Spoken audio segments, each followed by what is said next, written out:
From my 8 years as a cop, I knew this sort of thing happened to children.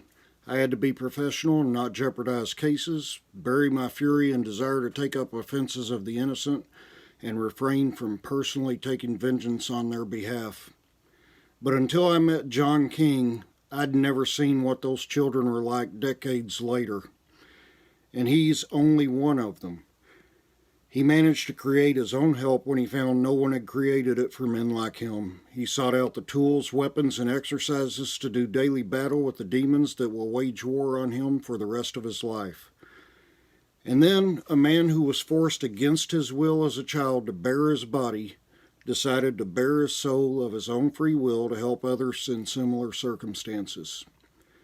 The least those of us who weren't traumatized by those who are responsible for our well-being can do is be enraged on behalf of those who were betrayed. I don't pity John King. I just get pissed off on his behalf when I see these tiny glimpses into the past he endured. And I admire him. I count him in many ways as my equal, some ways my superior and mentor, and in a few ways as my bumbling, occasionally lost friend who keeps getting up one more time than he's knocked down. Most of all, I view him as my brother who appears not to realize he has the strength and resilience of granite.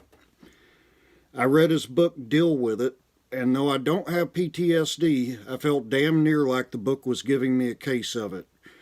It was that raw and brutal in places, compounded by my personally knowing the man who was that child in the book.